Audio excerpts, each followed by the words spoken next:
ಹೇಗಿದ್ದೀರಾ ಚೆನ್ನಾಗಿದ್ದೀರಾ ಅಂತ ಅನ್ಕೋತೀನಿ. ಸೊ ಇವತ್ತು ನಾನು ಯಾವ ಟಾಪಿಕ್ ಬಗ್ಗೆ ವಿಡಿಯೋ ಮಾಡ್ತಿದ್ದೀನಪ್ಪ ಅಂದ್ರೆ ಹೇಗೆ ಹೆಂಗಸರಿಗೆ ಮೂಡ್ ಬರ್ಸೋದು ಅನ್ನೋದ್ರ ಬಗ್ಗೆ. ಸೊ ತುಂಬಾ ಜನ ಇದ್ರ ಬಗ್ಗೆ ಕ್ವಶನ್ ಕೇಳಿದ್ರಿ, ಹೇಗೆ ನಮ್ಮ ಪಾರ್ಟ್ನರ್ಗೆ ಮೂಡ್ ಬರ್ಸೋದು ಅಥವಾ ಮಹಿಳೆಯರಿಗೆ ಹೇಗೆ ಸೆಕ್ಸ್ ಮೂಡ್ ಬರ್ಸೋದು ಅಂತ ತಿಳಿಸ್ಕೊಡಿ ಅಂತ. ನಾನು ಇವತ್ತು ಈ ವಿಡಿಯೋ ಮಾಡ್ತಾ ಇರೋದು ಯಾವುದೇ ರೀತಿ ಕೆಟ್ಟ ಉದ್ದೇಶದಿಂದ ಅಲ್ಲ. ಓಕೆನಾ, ನೀವು ಕ್ವಶನ್ ಕೇಳಿದ್ರಿ, ಅದಕ್ಕೆ ನಾನು ವಿಡಿಯೋ ಮಾಡ್ತಾ ಇದ್ದೀನಿ. ತಿಳಿಸ್ಕೊಡಿ ಅಂತ ಹೇಳಿದ್ರೆ ಅದಕ್ಕಷ್ಟೇ ನಾನು ಇವತ್ತು ವಿಡಿಯೋ ಮಾಡ್ತೀನಿ, ಯಾವುದೇ ರೀತಿಯ ಕೆಟ್ಟ ಉದ್ದೇಶದಿಂದ ಅಲ್ಲ. ಸೊ ಇದು ನಿಮ್ಮ ಪಾರ್ಟ್ನರ್ಗಳಿಗೆ ಮಾತ್ರ ಅನ್ವಯಿಸುತ್ತೆ, ಬೇರೆ ಯಾರಿಗೂ ಮೂಡ್ ಬರ್ಸೋದ್ರ ಬಗ್ಗೆ ನಾನು ಹೇಳ್ತಾ ಇಲ್ಲ, ನಿಮ್ಮ ಪಾರ್ಟ್ನರ್ಗಳಿಗೆ ಮಾತ್ರ. ಓಕೆನಾ, ವಿಡಿಯೋ ಸ್ಟಾರ್ಟ್ ಮಾಡೋಣ. ಬಟ್ ವಿಡಿಯೋ ಸ್ಟಾರ್ಟ್ ಮಾಡೋಕ್ಕಿಂತ ಮುಂಚೆ ಇನ್ನು ಯಾರೆಲ್ಲ ಹೊಸರು ನನ್ನ ಚಾನಲ್ ಸಬ್ಸ್ಕ್ರೈಬ್ ಮಾಡ್ತಾ ನೋಡ್ತಾ ಇದ್ದೀರಾ, ಪ್ಲೀಸ್ ಸಬ್ಸ್ಕ್ರೈಬ್ ಮಾಡ್ಕೊಳ್ಳಿ. ಹಾಗೆ ಪಕ್ಕದಲ್ಲಿ ಇರುವಂತಹ ಬೆಲ್ ಐಕನ್ ಪ್ರೆಸ್ ಮಾಡೋದನ್ನ ಸಹ ಮರಿಬೇಡಿ. ಓಕೆ, ವಿಡಿಯೋ ಸ್ಟಾರ್ಟ್ ಮಾಡೋಣ. ಪ್ರತಿಯೊಂದರಲ್ಲೂ ಒಂದೊಂದು ವಿಷಯ ತುಂಬಾ ಇಂಪಾರ್ಟೆಂಟ್ ಆಗಿರುತ್ತೆ. ಈಗ ಹೇಗೆ ನಾವು ಒಂದು ಊಟ ಮಾಡ್ತೀವಿ ಇಷ್ಟಪಟ್ಟು ಅಂದ್ರೆ ಅದರಲ್ಲಿ ಉಪ್ಪು ಖಾರ ಪ್ರತಿಯೊಂದನ್ನು ಕರೆಕ್ಟ್ ಆಗಿರ್ಬೇಕು ಅಂತ ನಾವು ಆಸೆ ಪಡ್ತೀವಿ. ಎಲ್ಲರಲ್ಲೂ ನಾವು ಒಂದು ಬಟ್ಟೆತನವಾಗಲೇ ಇರ್ಬೋದು, ಇಲ್ಲ ನಾವು ಏನಾದರೂ ಒಂದು ಎಂಜಾಯ್ ಮಾಡುವಾಗಲೂ ಇರ್ಬೋದು, ಪ್ರತಿಯೊಂದು ಕರೆಕ್ಟ್ ಆಗಿರ್ಬೇಕು ಅಂತ ಆಸೆ ಪಡ್ತೀವಿ. ಹಾಗೆ ಈ ಸೆಕ್ಸ್ ಅಲ್ಲಿ ಒಬ್ರಿಗೊಬ್ರು ಕೋಆಪರೇಟ್ ಮಾಡ್ಕೊಂಡು ಇಬ್ರು ಒಳ್ಳೆ ಮೂಡಲ್ಲಿ ಇದ್ದಾಗ ಅಷ್ಟೇ ಅದು ಸೆಕ್ಸ್ ಅನ್ನಿಸ್ಕೊಳ್ಳುತ್ತೆ ಹೊರತು ಇಲ್ಲ ಅಂದ್ರೆ ಅದು ಸೆಕ್ಸ್ ಅಂತ ಅನ್ನಿಸ್ಕೊಳ್ಳೋದಿಲ್ಲ. ಏನೋ ಒಂಥರ ಓಕೆ, ಅದು ಒಂದು ರೀತಿ ಕೆಲಸ ಮಾಡಬೇಕು, ಓಕೆ ಮಾಡಿದೀವಿ ಅನ್ನೋ ತರ ಇರುತ್ತೆ ಹೊರತು ಅಲ್ಲಿ ಬೇರೆ ಯಾವುದೇ ರೀತಿ ಫೀಲಿಂಗ್ಸ್ ಇರೋದಿಲ್ಲ.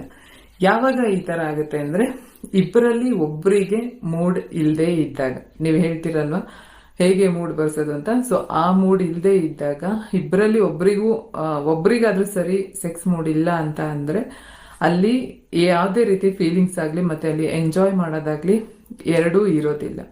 ಸೊ ಹಾಗಿದ್ರೆ ಹೇಗೆ ಅವರಿಗೆ ಮೂಡ್ ಬರ್ಸೋದು ಅಂತ ತುಂಬಾ ಜನ ಕೇಳಿದ್ದೀರಾ. ಅದು ಅಂಗಡಿಯಲ್ಲಿ ಸಿಗುವಂತ ವಸ್ತು ಅಲ್ಲ. ಓಕೆನಾ, ಪ್ರಾಕ್ಟಿಕಲ್ ಆಗಿ ಹೇಳಬೇಕು ಅಂದ್ರೆ ಅದ್ಯಾವುದೋ ಒಂದು ಅಂಗಡಿಯಲ್ಲಿ ತಗೊಂಬಂದು ದುಡ್ಡು ಕೊಟ್ಟು ತಗೊಂಬಂದು ಎಂಜಾಯ್ ಹಾಕೊಂಡು ಬಟ್ಟೆನ ಎಂಜಾಯ್ ಮಾಡೋ ತರ ಅಲ್ಲ. ಓಕೆನಾ, ಅದು ಮನಸ್ಸಿಂದ ಬರಬೇಕು. ಮತ್ತೆ ಅವ್ರಿಗೆ ನಿಮ್ಮ ಮೇಲೆ ನೀವು ಅವ್ರನ್ನ ಎಷ್ಟು ಪ್ರೀತಿ ಮಾಡ್ತೀರಾ ಅಷ್ಟೇ ಪ್ರೀತಿ ನಿಮ್ಮ ಮೇಲೆ ಇರಬೇಕು. ಸೊ ಅವಾಗ ಅಷ್ಟೇ ಅದು ಆಟೋಮೆಟಿಕ್ ಮನಸ್ಸಿಂದ ಬರುತ್ತೆ ಹೊರತು ಮೂಡ್ ನಾವ್ ಹೇಳ್ದಾಗ ಬರುವಂತದ್ದು ಅಥವಾ ನಮಗಿಷ್ಟ ಬಂದಾಗ ಬರುವಂತದ್ದು ಅಲ್ಲ. ನಿಮ್ಮನ್ನ ನೋಡಿದಾಗ ಆಗಿರ್ಬೋದು, ಇಲ್ಲ ನಿಮ್ ಜೊತೆ ಇದ್ದಾಗ ಆದ್ರೂ ಆಗಿರ್ಬೋದು, ಹೇಗೆ ನಿಮ್ಗೆ ಫೀಲ್ ಆಗತ್ತೆ ಸೊ ಅದೇ ರೀತಿ ಅವ್ರಿಗೂ ಸಹ ಫೀಲ್ ಆಗ್ಬೇಕು. ಹಾಗಂತ ಎಲ್ರೂ ಹಾಗೆ ಅಂತ ಅಲ್ಲ. ಓಕೆನಾ, ಡಿಪೆಂಡ್ ಅಪಾನ್ ಸಿಚುವೇಶನ್ ಮೇಲೂ ಸಹ ಅದು ಡಿಪೆಂಡ್ ಆಗಿರುತ್ತೆ. ಏನಪ್ಪಾ ಅದು ಅಂದ್ರೆ ಈಗ ಎಷ್ಟೋ ಜನಕ್ಕೆ ಟೆನ್ಷನ್ ಇರುತ್ತೆ, ಅಂದ್ರೆ ಮಕ್ಳ ಬಗ್ಗೆ ಇಲ್ಲ ಫ್ಯಾಮಿಲಿ ಬಗ್ಗೆ. ಸೊ ಈ ತರದ್ದೆಲ್ಲ ಆ ಫ್ಯಾಮಿಲಿ ಅನ್ನೋದಕ್ಕಿಂತ ನಿಮ್ ಬಗ್ಗೆ. ಓಕೆನಾ, ನನ್ ಗಂಡ ಕೆಲ್ಸಕ್ಕೆ ಹೋಗ್ತಾರೆ, ಅವ್ರಿಗೆ ತಿಂಡಿ ಮಾಡ್ಬೇಕು, ಅವ್ರ ಬಟ್ಟೆ ವಾಶ್ ಮಾಡ್ಬೇಕು, ಮಕ್ಳು ರೆಡಿ ಮಾಡ್ಬೇಕು. ಸೊ ಇದೆಲ್ಲ ಟೆನ್ಷನ್ ಇದ್ದಾಗ ಏನಾಗುತ್ತೆ ಅಂದ್ರೆ ಅವ್ರಿಗೆ ಸ್ವಲ್ಪ ಫ್ರೀ ಟೈಮ್ ಸಿಕ್ಕದಂತ ಟೈಮಲ್ಲಿ ಫ್ರೀ ಆಗಿ ಟೈಮ್ ಸಿಕ್ಕಂತ ಟೈಮಲ್ಲಿ ಅವ್ರು ಏನ್ ಮಾಡ್ತಾರೆ ಅಂದ್ರೆ ಸ್ವಲ್ಪ ತಾವು ರೆಸ್ಟ್ ಮಾಡ್ಕೊಳ್ಳೋದು ಅಥವಾ ತಮ್ಮದೇನಾದ್ರೂ ಕೆಲಸ ಇದ್ರೆ ಮಾಡ್ಕೊಳ್ಳೋದು, ಈ ತರದ್ರಲ್ಲಿ ಕೆಲವರು ಕಾಲ ಕಳೆದ್ ಬಿಡ್ತಾರೆ. ಸೊ ಅವಾಗ ಏನಾಗುತ್ತೆ ಅಂದ್ರೆ ನೈಟ್ ಟೈಮ್ ನೀವು ಅವ್ರಿಗೆ ನೀವು ಮೂಡ್ ಬರ್ಲಿಲ್ಲ ಅಂತ ಅನ್ಕೊಂಡ್ರೆ ಅದು ಅವರ ತಪ್ಪಲ್ಲ. ಓಕೆನಾ, ಇನ್ನ ಬೇರೆ ಟೈಮಲ್ಲಿ ಅವ್ರು ಆತರ ಏನು ಇರೋದಿಲ್ಲ ಅಲ್ವಾ. ಈಗ ಮದ್ವೆ ಆದ ಹೊಸದ್ರಲ್ಲಿ ಅವಾಗ ಯಾರು ಇರೋದಿಲ್ಲ, ನೀವಿಬ್ರೇ ಇರ್ತೀರಾ, ಅವಾಗ ಇದೆಲ್ಲ ಅವಶ್ಯಕತೆನೇ ಇರೋದಿಲ್ಲ. ಬಟ್ ಯಾವಾಗ ಫ್ಯಾಮಿಲಿ ದೊಡ್ಡದಾಗ್ತಾ ಹೋಗುತ್ತೆ ಸೊ ಅವಾಗ ರೆಸ್ಪಾನ್ಸಿಬಿಲಿಟೀಸ್ ಜಾಸ್ತಿ ಆಗ್ತಾ ಹೋಗುತ್ತೆ, ಅವಾಗ ಆಟೋಮೆಟಿಕ್ ಇದೆಲ್ಲ ಕಮ್ಮಿ ಆಗ್ತಾ ಹೋಗುತ್ತೆ. ಬಟ್ ಏನಪ್ಪಾ ಅಂದ್ರೆ ಹೌದು, ನಿಮ್ಮನ್ನು ಅರ್ಥ ಮಾಡ್ಕೋಬೇಕಾಗುತ್ತೆ. ಸಮ್ಟೈಮ್ಸ್ ಅವರು ಅರ್ಥ ಮಾಡ್ಕೊಂಡು ನಿಮ್ಗೆ ಕೋಆಪರೇಟ್ ಮಾಡುವಂತದ್ದು ಒಳ್ಳೇದು.